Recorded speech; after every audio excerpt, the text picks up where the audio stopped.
What's going on, everyone? JJ Zachary's in here. It is Late Round Fantasy Football Live. We are going to be doing a live fantasy football draft, the Puppy 2 over on Underdog. Let's do it.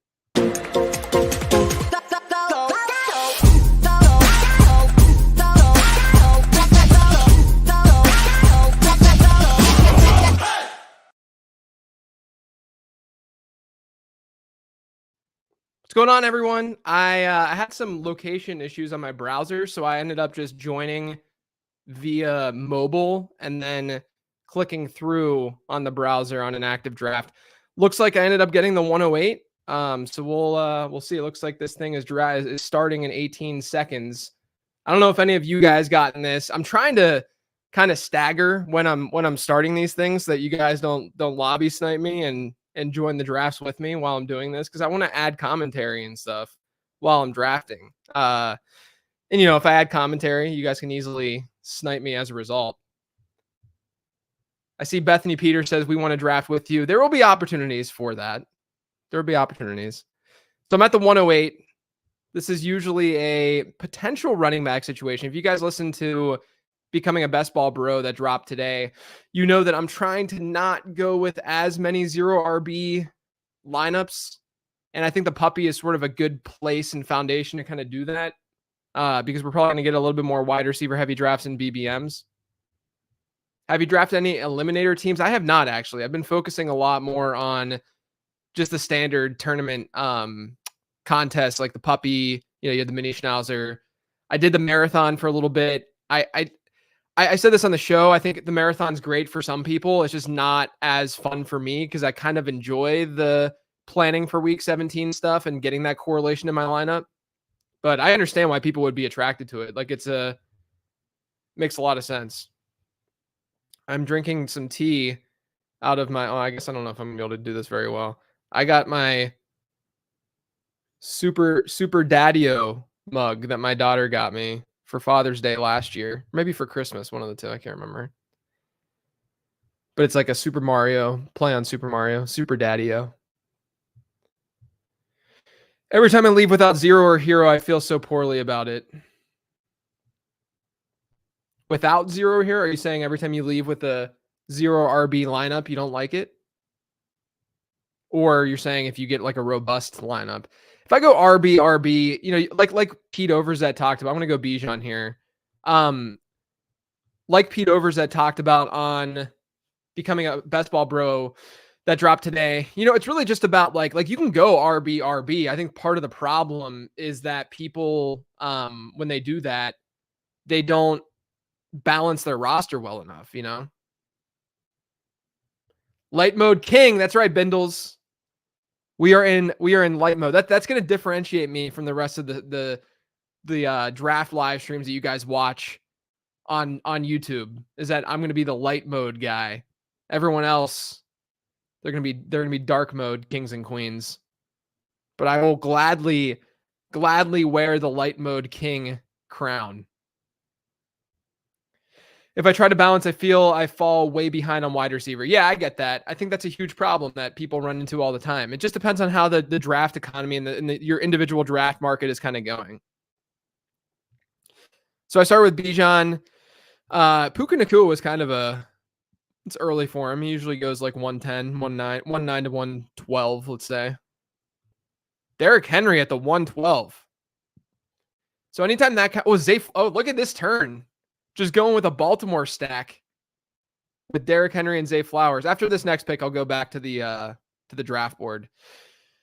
Drake London would have been nice to fall to get an Atlanta stack. There's no one on Washington that I really need to be concerned about here. So I'm really just going with whoever I feel is best. I'm open to going Gibbs if we want to, what I kind of want to do with these drafts and these live streams is, some of them are going to look ugly, and that's fine. I want to kind of work through it and show you guys how I work through it. And then, we can get better together. Like that's the end goal here. Like that's what Becoming a Best Ball Bro in that podcast is really all about at the end of the day. Chris Olave. I'm cool with getting either one of Gibbs and Harrison. I think some drafts I might force myself to just do something crazy with you guys to like get ourselves out of a situation or a rut.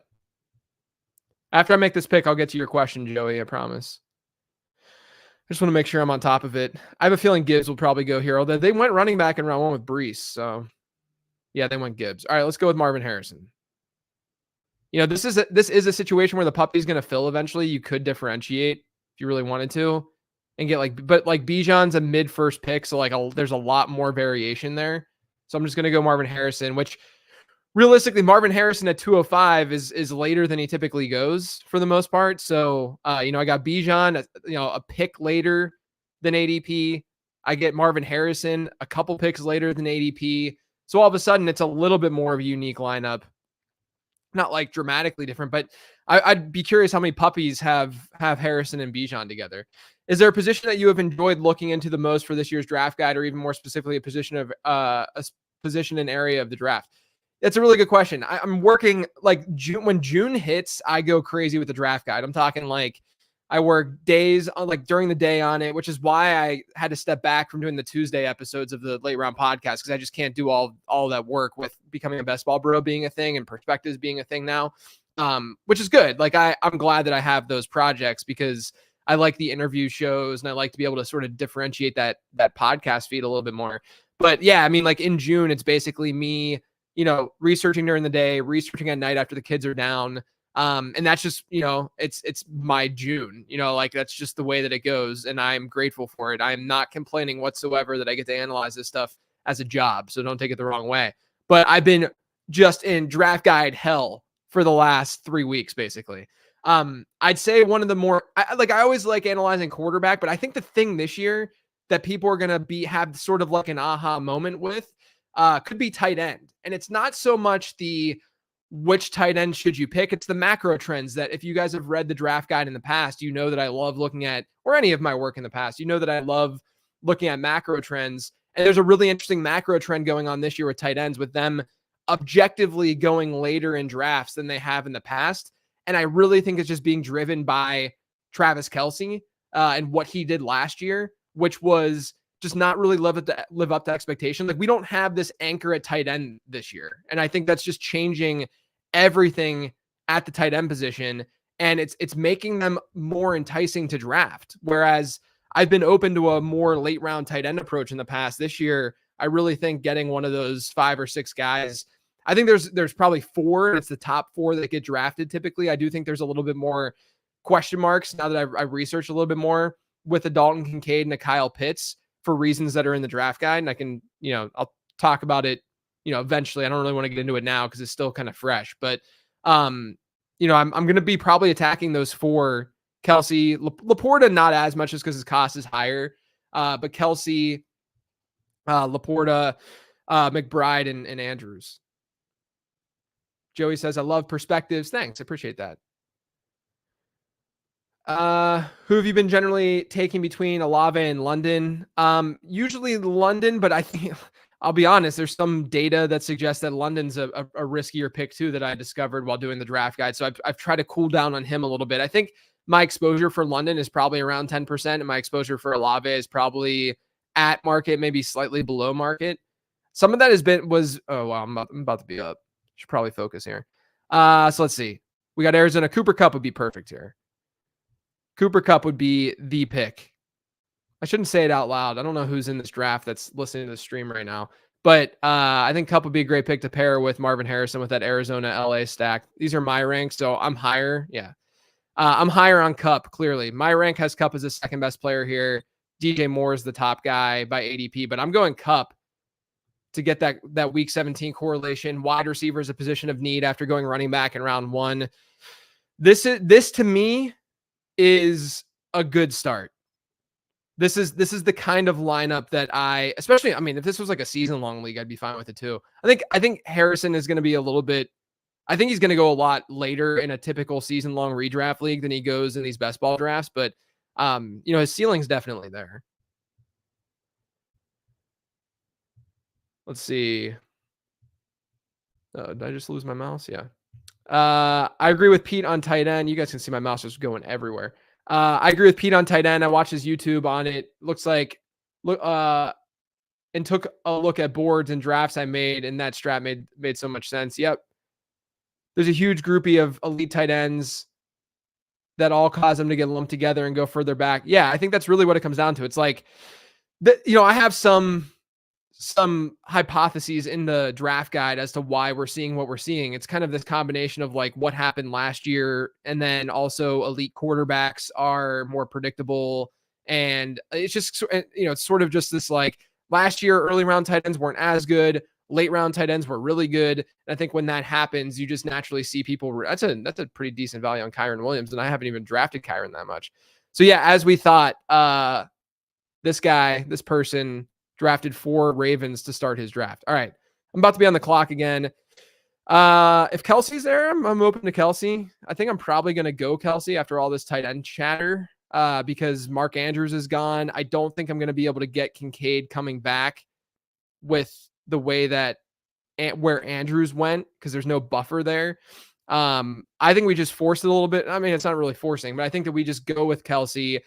And we get a little uncomfortable here with the situation of, Bijan drafting him in round 1 and then getting another non-wide receiver. Let's get Kelce, though. He's 2 picks past ADP, too. Pitts got outplayed by Jonnu Smith a lot last year. Was a bad look. I know, but part of it was injury related, though, too. I think Pitts is a really good talent. And I do think, I've been drafting him a decent bit. I'm probably at like 8 to 10% exposure with Pitts. But I'll just say the data point. I shared it in my Discord last night. There's not a massive sample size of this, okay? But if you look at top 12 tight ends by ADP since 2014, and this is fantasy data ADP, and if you look at their previous season points per game numbers, and you look at tight ends who played 8 games one year and 8 games the next, so we're talking all the tight ends last year in 2023 who played 8 games and failed to reach 10 PPR points per game, okay? And then we're looking at the top 12 tight ends by ADP. Literally none of them were able to then score 10 PPR points per game as full PPR, granted, the following season, which is wild, right? And the 2 guys that kind of brings down are Kyle Pitts and Dalton Kincaid. Neither of them got to that 10 point per game average last season. Now, with that being said, a lot of that is driven by what goes on in tight end 7 to 12 by ADP, right? A lot of those guys, they've been bad bets historically. Top 6 tight ends a little bit different. Top 3 tight ends, they've been really good bets because of like Kelce and Gronk, etc. When you look at the top 6 tight ends, there's only been 2 instances where this has happened. Neither of them panned out. One of them was Darren Waller last year. But I do think it at least points to like, if you're sitting there and you're like, hey, I kind of want Dalton Kincaid, I kind of want Kyle Pitts over a Mark Andrews or a Trey McBride. Not that underdog drafts have gone this direction, but if that's at least like in your brain, I think the safer bet is the other 4 tight ends, just based on even that trend. But it is a trend that's kind of fascinating. Like it's pretty crazy. The sample size isn't like super, super massive, but I do think it's a pretty fascinating situation there.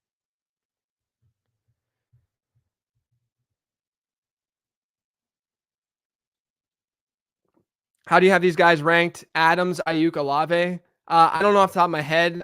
Like part of I've said this before. I said this last week on the stream, but my rankings here that you guys can see, they're based on my redraft rankings, and I throw them into a formula that uses ADP on Underdog. I actually didn't update. I usually update it every Monday. I didn't this week because I've, again, been in draft guide hell. So these are based on, like, I haven't updated based on like the change of ADP and stuff like that recently.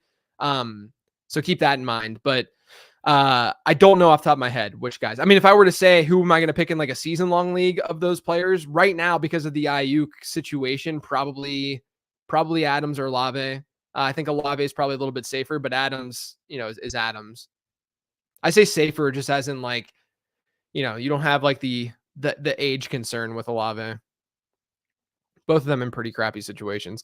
If Ayuk was a lock to be in San Francisco, which I think we should mostly think that way. I know there's a lot of like craziness going on with him, but man, I swear if Trey McBride is here with this next pick, I'm going to kind of tilt.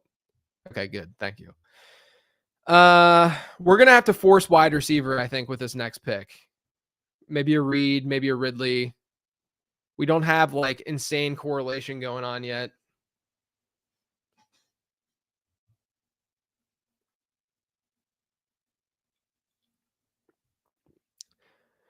Kyle says this is a good exercise on how to still build a solid wide receiver room that doesn't fall behind when taking 2 detours early. Yeah, I think that like that's why I wanted to kind of do it, is because like I wanted to see what, just do this with you guys and see what we can come up with. I'm gonna go Jaden Reed. I think people are off of Reed, and I get it. Like I get from a projection standpoint, like we don't know exactly how this Green Bay team is going to divvy up their targets. But I've talked about this on shows before. I just think of all 4 of those guys, Jaden Reed by far has, not by far, but to me has the best ceiling outcome of being like an alpha, like being a very good wide receiver in the NFL. But yeah, I mean, this is a relatively wide receiver heavy draft right now. And that's bad when you don't go that route early on, right? I mean, Jaden Reed is your wide receiver 3 is fine, but I don't have the correlation that I really would ideally want right now through 5. I have the Rams Cardinals, which is fine. I think ideally, if I could get like a Kyler in the 7th, that would work. He's been falling to that area plenty. So I think that it's very, very possible. The fear that I have, though, is that the person who just drafted Trey McBride, could end up taking Kyler in that 7th round range. But look, if I don't get Kyler, I still have, Stafford as an out, maybe go with a 3 quarterback build or something like that. Thoughts on Reed's price with so many cheaper options in Green Bay? Yeah. So I really like, it comes down to, there's another trend that I've researched for a while and talked about for a while, but when you can get a middle round wide receiver, which I understand this isn't as middle round because we're looking at Underdog, and Underdog has wide receivers going earlier. Middle round is defined to me as wide receiver 25 to wide receiver 42. So you can just kind of take that and go to any of your drafts with that in mind. All right, we're about to pick again. I think I'm going to try to go Addison and just start the Green Bay, Minnesota stack a little bit. I do like Adunze more than Addison. I guess I have Addison ranked ahead because of ADP here. I do generally draft Adunze more than Addison, but I do think Addison would fit this build with Jaden Reed and get that correlation going.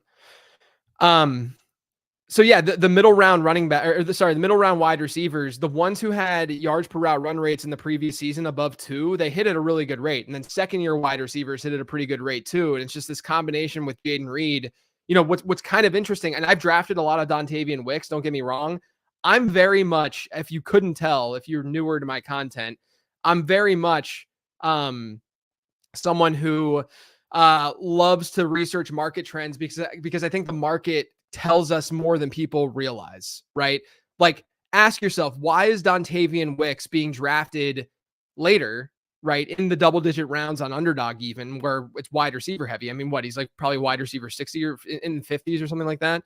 Why is Dontavian Wicks being drafted that late, despite having relatively similar peripherals as Jaden Reed?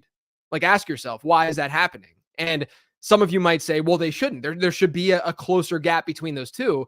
And while I don't necessarily totally disagree with that, I would also say the market generally knows what it's doing at a high level. And the market is saying, look, there's some question marks on Dontavian Wicks because of how he was as a prospect and et cetera, et cetera. There are less of that with Jaden Reed. We know there's going to be some manufactured touches with Jaden Reed as well. And so the market's drafting Reed where it's drafting Reed for a reason. There's a reason that he's going. You don't have to agree with it fully. That's not what I'm saying. Like, I have a ton of Dontavian Wicks. Like, I'm still drafting Dontavian Wicks because I understand the variance in fantasy football, right? But there's a lot of market trends that suggest that these yards per route run rates that are very, very strong in the middle rounds, there's that layer of the market believes something in this player, right? There's a lot more baggage and stuff attached to that player alongside that really strong yards per route run rate. Whereas in the late rounds, there's less signal actually with previous season yards per route run, which is scarier for a guy like Wicks. So again, this Green Bay wide receiver situation might end up just being, a rotation of those 4 guys, and that's going to suck. Obviously then if that's the case, if they play equal number of snaps, you're going to want Dontavian Wicks. My play here though with Jaden Reed, I'm not overexposed to Reed, but I have drafted Reed as I did here. The logic with Reed is that he could end up being the one staple in that offense, the every down kind of player, while maybe the wide receiver 2 spot rotates or the slot rotates a little bit more. And Reed's capable of playing everywhere. All right, we got to hop back in here. I think Kyler's a good pick next. Like I said earlier, is this the guy who has McBride? Yeah, this is the pick. If he goes Kyler, then we're gonna have to go late round quarterback. or go with Jordan Love with the Jaden Reed. Jordan Love is not one of those quarterbacks though that's going to slip. There we go. Okay. Love's not one of those quarterbacks that's going to slip though, because there's so many other outs. I talked about this with Pete on Becoming a Best Ball Bro today, but there are so many outs for him, and I could just go Watson here too if I end up not getting Kyler. But this person has a quarterback. I feel like Kyler. Yeah, Kyler's. We feeling Kyler? I feel like we're feeling Kyler. Get the strong quarterback. We can go with the 2 quarterback build. Just get one late. Bank on him being elite. And then pair him up with Marvin Harrison. Get a Michael Wilson later, who I love to get. But yeah, the Jordan Love thing, like you're not going to see a player like Love, a player like, I don't know, even Trevor Lawrence to some degree. Lawrence might be a worse example, but like a player like Love isn't going to fall in drafts as much, because you can take him even if you don't have a Green Bay pass catcher to start the draft, because Dobbs and Dontavian Wicks and Luke Musgrave go after him. Yeah, Bindle says always Kyler. Yeah. Agreed. I have so much Kyler. He's feels like sort of that like obvious teardrop. I have Kyler straight up over Joe Burrow. Obviously, I'll take Burrow and stacks over Kyler, but straight up like a season long and stuff this year, I'm going to go Kyler over Burrow. JSN's a guy I feel like I've been getting a lot of in this range. Yeah, I don't mind JSN. He has some positive indicators about his like year 2 score in my model, his prospect score, that kind of stuff. And there's a new offensive coordinator. I think too many people were just associating last year in the way like they used him in such a trash way last year. Out of the slot so frequently, really low average depth of target, one of the lowest in the league. I just don't think that's going to continue. Najee or Jaylen Warren would be good here to pair with Travis Kelce. I want to go through my thought process a little bit while I do this. But those 2 guys would be good. I only have Ramondre here because of ADP. I have Zamir White lower than Jaylen Warren, as you can see. So I'm a lock to get one of the Pittsburgh running backs, which I think really fits his build with Travis Kelce there for that week 17 correlation.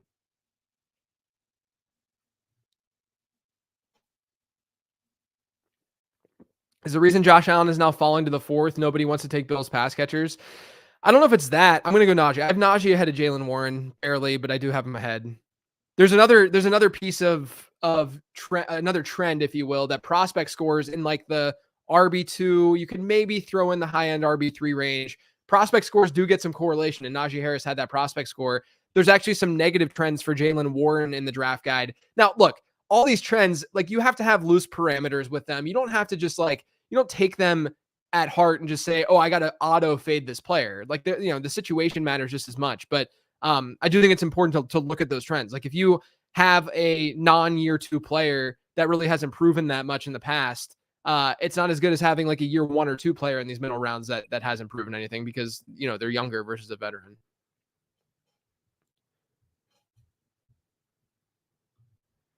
Wouldn't you think that Pitt would be behind against KC, so the running back would not be as valuable in a stack? I mean, I think that Pittsburgh's running backs are going to see a ton of volume through the air this year. Not only that, but if we're guessing a shootout, we're looking for scoring opportunities just in general. At this point in the draft, you already start thinking about your final roster construction, or do you wait on that? Yeah, I mean, I think that I like whenever I'm sitting here where things are fairly balanced, I don't really worry that much, because I know that I'm definitely going to have 2 tight ends, that almost definitely going to have just 2 quarterbacks. And then I can just kind of play the value game and the stacking game with the running backs and wide receivers in between. That's basically where my head's at. Like if I didn't have a quarterback right now, I'd be thinking about, okay, am I getting a Jordan Love or whatever, but then am I just going to wait and maybe have a 3 quarterback build? So like my brain is going that way. But when I get a player, like I think Kyler is kind of the firewall.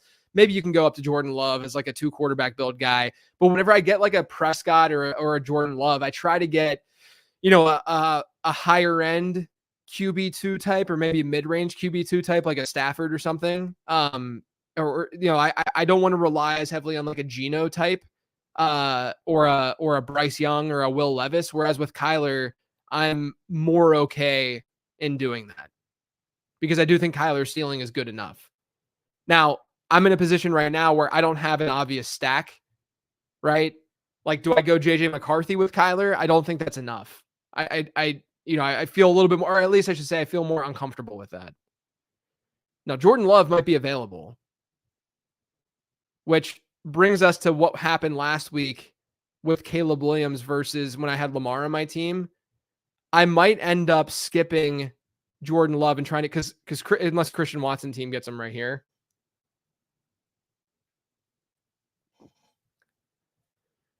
So if the Christian Watson team gets him, then fine. But if he doesn't, there's no other Green Bay team. And if I don't get, look, he doesn't go Jordan Love. Now I'm sitting here. What running back should I take? Or wide receiver? I might go Rashid Shaheed over these guys just to get another wide receiver piece.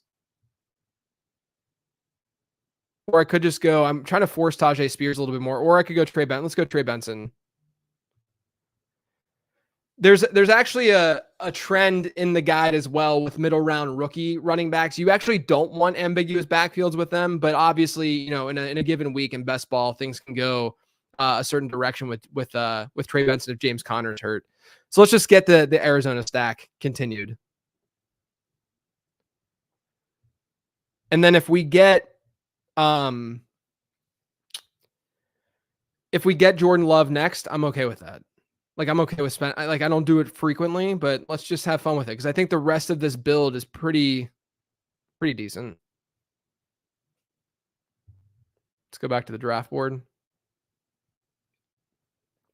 The other thing too, you have 3 teams on this side of the draft that already have a quarterback. And so them not having a Green Bay pass catcher and them already having a quarterback means we might be able to get Jordan Love like a round and a half past ADP in this spot, which doesn't happen that frequently, like I said, because some people just force the issue with Jordan Love, even if they don't have Christian Watson or Jaden Reed.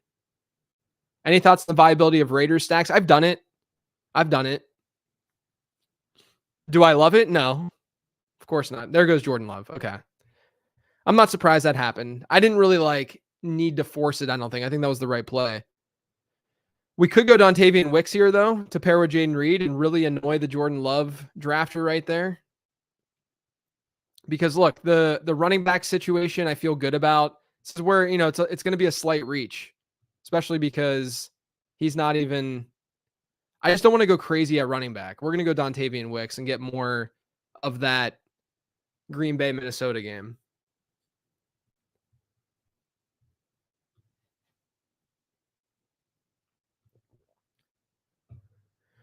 What would you guys have done there? Would you have gone with one of those RB3 types? Honestly, if we went with an RB3 type, then we would only draft. I still think this is a 5 running back team, potentially. Wicks, I drafted 9 spots over ADP, but this is, a little bit wide receiver heavy, I'd call it, like more so than what you'll typically see. A little bit, not by like a ton, but I didn't want to get lost at wide receiver. Yeah, stacking the game even without the quarterback there feels fine. Yeah, and it also gives me that out, like I said earlier, if I really wanted to go with like a JJ McCarthy late and then just hope that Kyler, hope that number 1, JJ McCarthy starts right away, but even if he doesn't, hope that Kyler can kind of get me by the first half of the season and then, McCarthy steps in. Was Jaden Daniels in consideration? No, I don't think I love Jaden Daniels, but I didn't want to spend that much equity on quarterback after getting Kyler. If I didn't have Kyler, yeah, I would probably start a new stack because I have Atlanta. I have Bijan with Atlanta and such. But Kyler's strong enough. If I'm taking Kyler in round 7, I'm hoping, or I'm at least of the mindset that he's going to have a really strong season. All right, we're on the clock coming up soon. This could be another spot for a running back. Man, people are going quick. Maybe go Eckler. I don't love Eckler. You can see he's lower in my rankings. But you could get some correlation with Bijan Robinson. I haven't drafted a lot of Eckler. Should we just go Eckler? Could go Jahan Dotson. Maybe Jahan Dotson makes more sense. Because these wide receivers are pretty doo-doo. I like Dotson more than Eckler. Let's do it. Another little game stack there. I haven't gotten much Eckler. I don't know about you guys. Where are you guys at with Eckler? What if Eckler is still Eckler and was just hurt? Yeah, I get it. But what if Eckler is past his age prime and age apex and is now sharing a backfield with a mobile quarterback and Brian Robinson? I think Dotson was the play, especially to get like the numbers right with wide receiver. Because I think the next time we're on the clock, we should see that rookie group, and it could be fun, even if I get like Antonio Gibson next. But it could be fun to get a Ty Chandler, right, to go heavier with that Minnesota Green Bay stack. V-Rob was a big contributor in the pass game, so Eckler seems expendable. Yeah, I mean, I think that Eckler's going to steal some looks there at the very least, but mobile quarterbacks usually have slightly lower running back target shares. It's hard to, and not only that, rookie quarterbacks are not good for running backs either, just in general. I don't know. It's kind of hard. It's an ambiguous backfield that it's hard to go heavy on. I've gotten a decent amount of Brian Robinson, but like the Eckler thing, just given the age, it just scares me.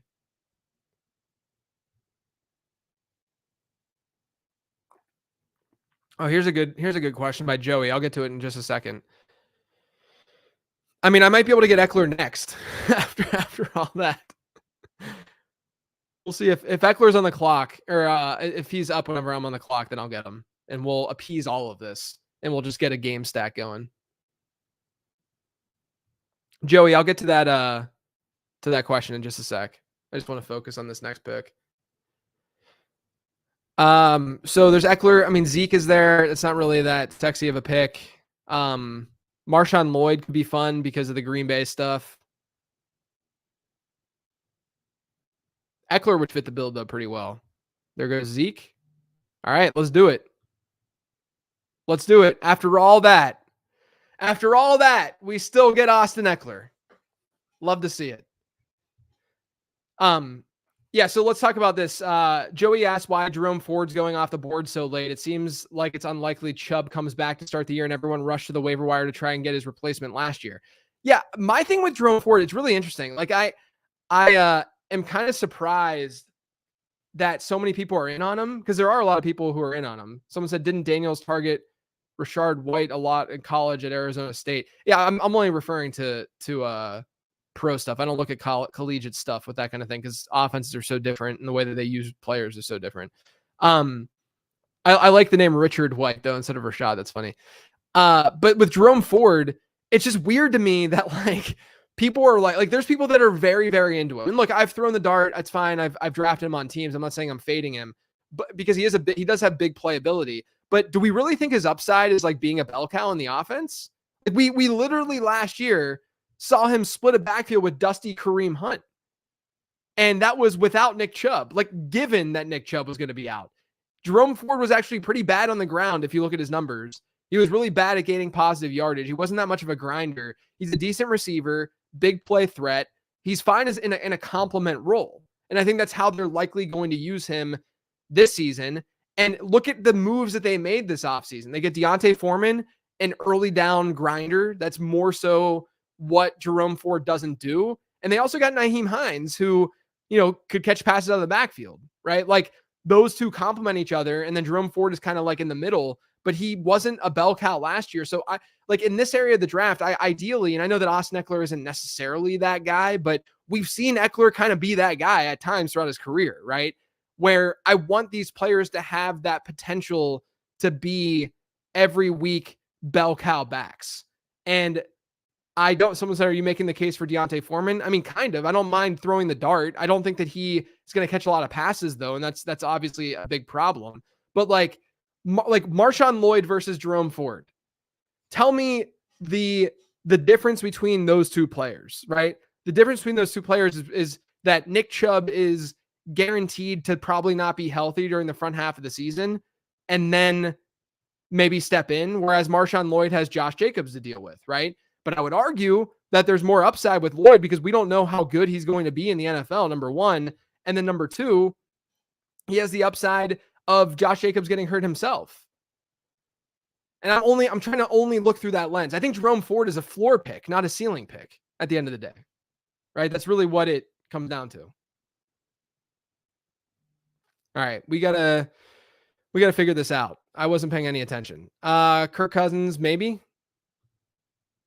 I mean, we could go Cousins. You guys want to go Cousins and just go with like a late and just annoy.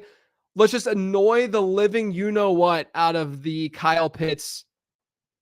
I kind of want to do this because this lineup is looking pretty solid. I kind of want to just stack that game now, go with Bijan, and then we could get a Mooney or a Rondell Moore. Let's do it. Someone said get Mooney and push Cousins.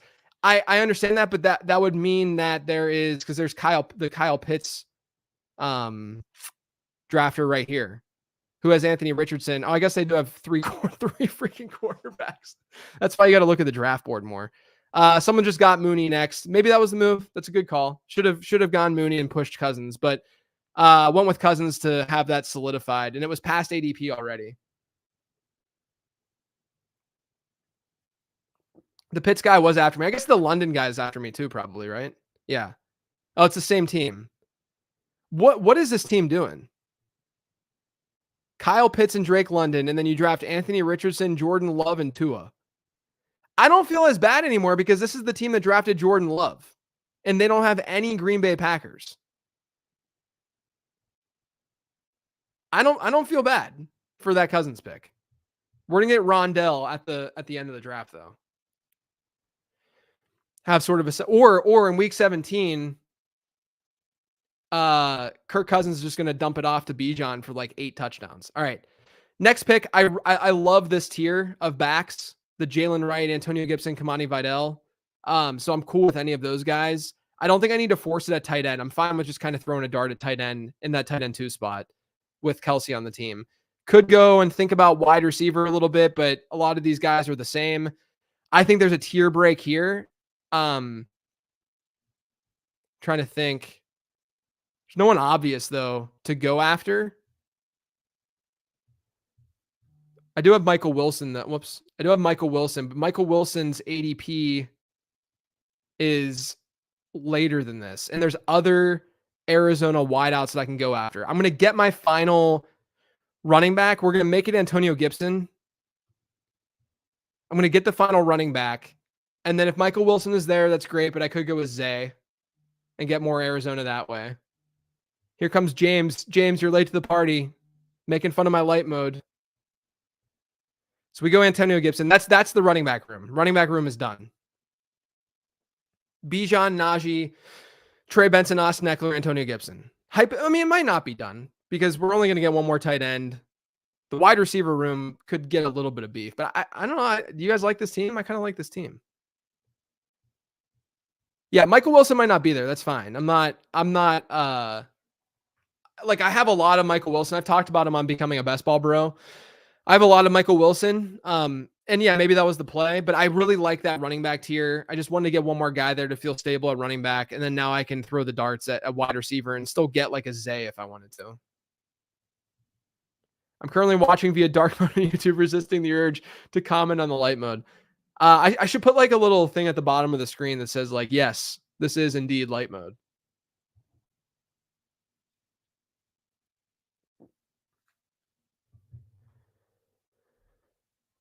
Why Rondell at the end with him being 4th in the pecking order? Because that's what you're finding with any wide receiver this late for the most part. I understand that like Troy Franklin and Martin, but what's going to be going on in week 17 is like I'm drafting Rondell Moore, not necessarily for like the season long upside of Rondell Moore. I'm drafting him because in week 15 to 17, one of those weeks in the playoffs, there could be a Rondell Moore game, right? Hypothetically, there could be a Zay Jones game, and that's all I need to advance. This is the core of your team is mostly, done and good. You're not going to get like week in and week out production more than likely. Of course you want that. But I'd rather have that correlation so that once I get there, and this is what I've been learning on like Becoming a Best Ball Bro. Once I get there, I'm able to have those spiked weeks from those players. Having started Marvin Harrison, any thought on having drafted McBride over Kelce? I like Kelce just straight up more than McBride. And I went that direction. I don't think that you need to force it that much necessarily with an Arizona stack because Kyler has the mobility in his favor. Now, I only have Benson and Marvin Harrison. I'd ideally get maybe one more Arizona Cardinal, but yeah, that's the logic. I just like Kelce more than McBride. Yeah, end of year spike chances. Exactly, Darius. All right, we're up next. Probably want to go wide receiver. My numbers do like DeMario Douglas, but I could go with any of these guys. Anyone have a strong preference? I don't have any Bengals. I don't have any Chargers for that stack and that stackability. Tight end is kind of worthless right now. Could go Demarcus Robinson. Maybe we should do that. You guys feeling Demarcus Robinson? Get that Rams bring back a little bit against Arizona. I think that's a move. And then I should star. Let's see. We want Zay, and then we want Rondale, and then we want a tight end.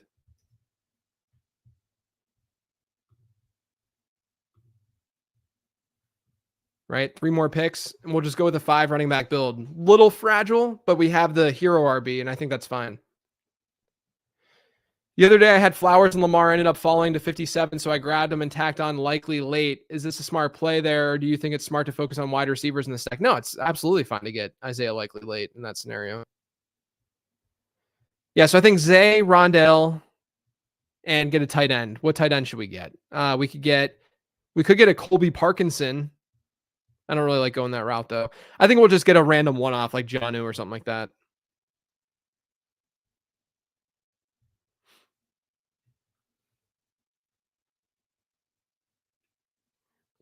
How do you feel about playing for week 15 or week 16 stacks for people who want to focus on progressing? I've talked about that on the show a little bit. I think the episode with Karain is probably the best with that.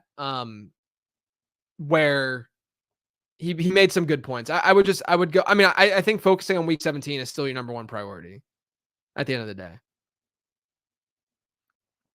Because you're not going to benefit as much in that final week. I mean, we're going with I probably could have just forced it with I might force it with John. Here's my thing. I don't mind the stack of just Marvin Harrison here, right? And Trey Benson. And I do think we need a pass catcher for Kirk Cousins. I really like Jonnu. Someone said you like Noah Fant. I like Jonnu.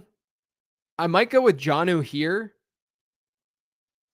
And then potentially get a running back late. Let's just get our second tight end and annoy the person who drafted Tua. I like Jonnu. I think Jonnu's a good pick.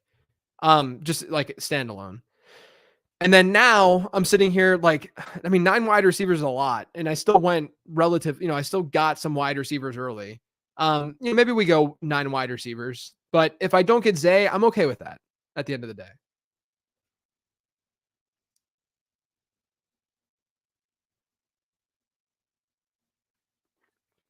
Eric, all opinion. Strong quarterback, decent path to play time, and Iowa bias, or has last year's tight end blip overvalued rookie tight ends? I don't think it's overvalued because he's not getting drafted until the final round. But Mike Gesicki, I think, is going to be their guy this year. I like Eric All as a prospect. I've drafted him in rookie drafts. I'm just not sure that we're going to see that year one. He's banged up too. That's the other issue.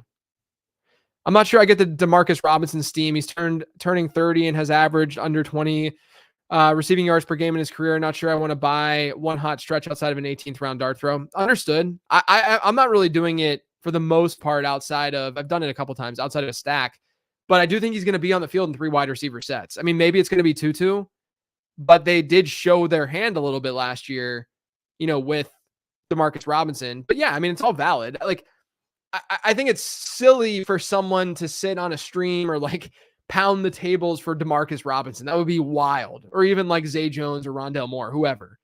There's just no reason to do that. Was the player you see yourself ending up with the most? What player do you see yourself ending up with the most lately? I always end up taking Jaleel and Dulcich at value when I can. Darius Slayton's actually one who just went because he's just going to be on the field a lot. I don't know. I don't know off the top of my head, like which guy I've been getting a lot. Probably some sort of tight end dart, like a Jelani Woods or something like that. Have you looked at Zach Ertz at all? Feels like he could actually get some run in Washington. Yeah, he might. I think that's why, uh, that situation in general is just tough to draft. Colby Parkin's season. So Zay Jones just went. I'm okay with it. All right, I'm breathing. It's fine. It's not the end of the world. I'm going to force Rondell Moore, though. I knew that the Zay Jones thing was probably going to happen. I'm okay with it because Kyler can get by for sure without Zay Jones. And we have Marvin Harrison. And I like the bring back.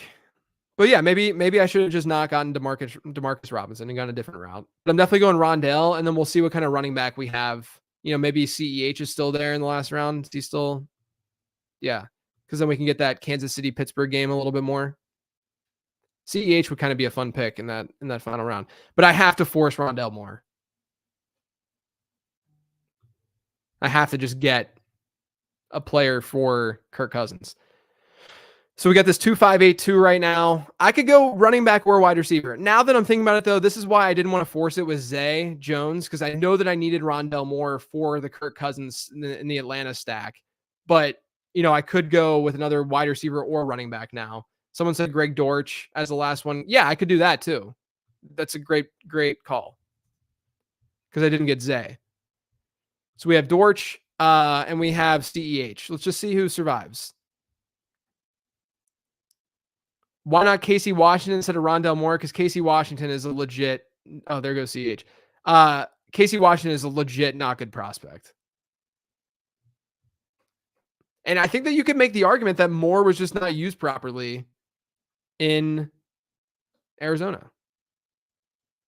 Tucker Crawford bring back or no because you've invested too much. Yeah, I don't want to get 3 tight ends with Travis Kelce. Part of the reason why you draft an elite tight end is because, or elite quarterback, is because then you only need to use 2 roster spots or even 1 in some cases. Some people do that. I never do that.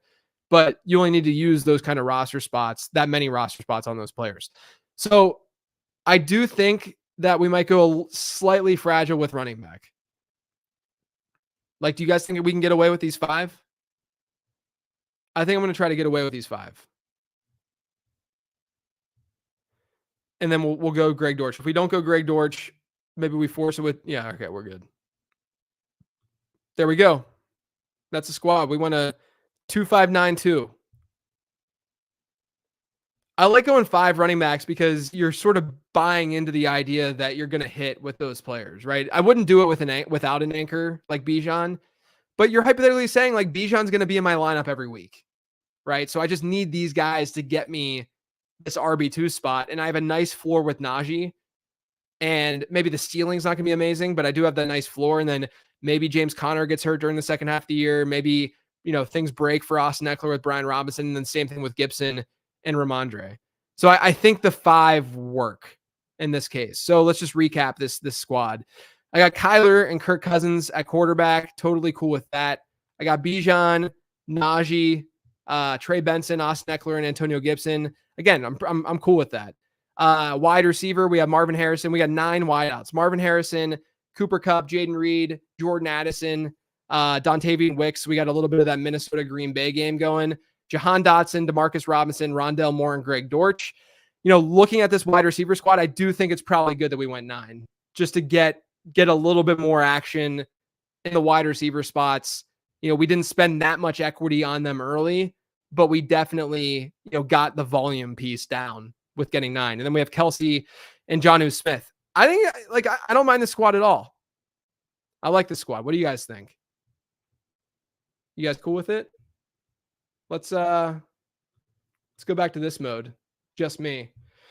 I appreciate you guys hopping in. If you guys have any more questions and stuff, you can always hit up Late Round Fantasy Football. Go to lateround.com, join the Patreon. I'm on Discord all the time. I'm posting stuff on the Patreon, like my rankings and stuff all the time. But I appreciate you guys tuning in as usual. I'm going to be doing these every Wednesday. And then once July hits and that draft guide is done and out the door, I will be doing them even more frequently. But yes, every Wednesday, 2 p.m. Eastern.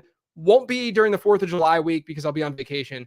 But other than that, every Wednesday, 2 p.m. Eastern, this will be a thing that I'm going to be doing. And then in July and into August, I'm going to hope to do it even more. So thank you everyone for tuning in. Greatly appreciate it. I'll talk to you next week.